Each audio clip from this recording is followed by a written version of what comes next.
भारतीय कुश्ती महासंघ के पूर्व अध्यक्ष ब्रजभूषण शरण सिंह ने भाजपा अध्यक्ष जेपी नड्डा से मुलाकात की।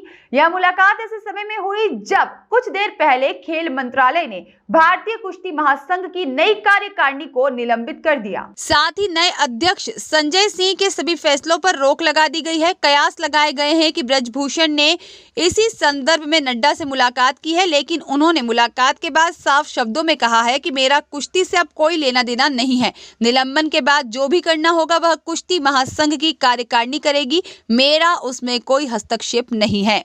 अब जो कुछ कहना है वो नई बॉडी कहेगी। नंदिनी नगर में क्यों चुना गया? क्योंकि 4 दिन के अंदर कोई करा नहीं सकता। कोई क्या कहता है इससे मुझे कोई लेना देना नहीं है। हम कहेंगे तो उस पर विवाद हो जाएगा। तो मेरा रोल समाप्त, आपके लिए समाचार समाप्त, उनका भी संन्यास, मेरा भी संन्यास।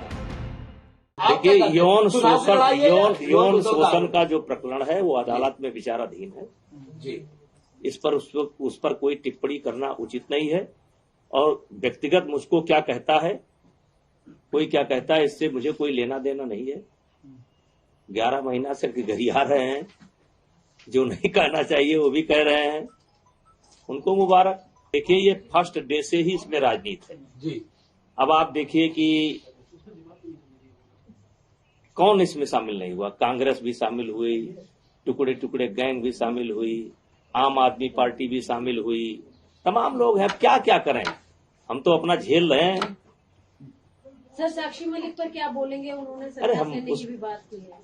तो हमने भी संन्यास ले लिया, खत्म बात। उन्होंने संन्यास लिया, हमने भी संन्यास ले लिया, खत्म बात। अब जो कुछ कहना है वो नई बॉडी कहेगी।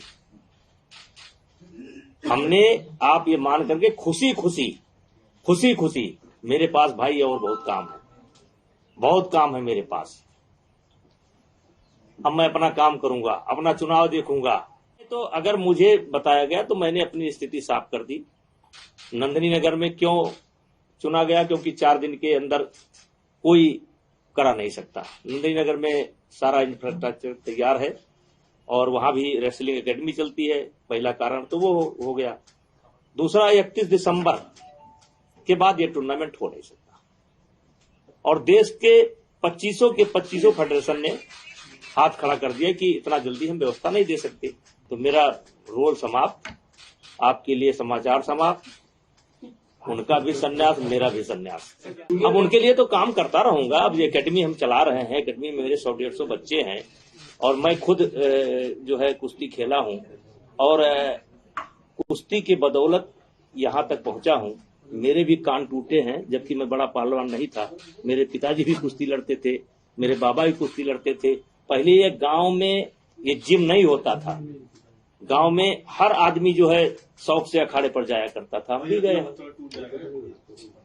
तो अब कहिए कि हम अपनी एकेडमी बंद कर देंगे? नहीं। लेकिन अब ये जो मतलब आप कह सकते हैं संघ की राजनीति है, और खुशी किसी दुख के साथ नहीं। चुनाव हो गया भाई, अध्यक्ष चुन लिए गए, सेक्रेटरी चुन लिए गए, वाइस प्रेसिडेंट चुन लिए गए, पूरी बॉडी चुन ली गई। अब संभालें वो। तो रद्द करने पर नाराज हैं आप? अरे हम काहे नाराज होंगे? नहीं। अब जो मुझे इतना गाली देता हो, मैं उस पर क्या रिएक्शन दूं, उनको क्या सलाह दूं? वो उनका निर्णय है, उसमें हम उनको कोई सलाह नहीं दे सकते। पर छोड़कर आगे अब ये मेरा विषय नहीं है। आपको दुख हुआ वो देख के? देश ने सम्मान किया था उनको। अब ये उन्हीं से पूछिए, हमारा विषय नहीं है। आपको पीछे हटने के लिए कहा गया है, क्योंकि कल तक आप कह रहे थे कि भाई दबदबा है, कायम रहेगा। आज आप कह रहे हैं मेरा कोई लेना देना नहीं, मैं इस्तीफा देता हूँ। क्या पार्टी? अरे भाई, अब आप रेस में आ गए मालिक। अरे भैया, परसों जब चुनाव हो गया तो दबदबा है कि नहीं है वो साबित हो गया, काम खत्म हो गया। अब मैं रिटायर होगा, अपने घर चला। सर, साक्षी मलिक ने कहा है कि क्यों किसी खिलाड़ी का नाम हमसे लेते हैं? हमें क्या लेना देना है भाई? कौन क्या कर रहा है, अच्छा कर रहा है, बुरा नहीं? कि हमारी जीत हुई है। सर, जो अवार्ड वापसी की खिलाड़ियों ने, उसको देख के आपको कैसा लगा? अरे भैया, हम कहेंगे तो उस पर विवाद हो जाएगा, मेरे से न करो। आने वाले चुनाव में भारतीय जनता पार्टी की सरकार मोदी जी के नेतृत्व में भारी बहुमत के साथ बनेगी।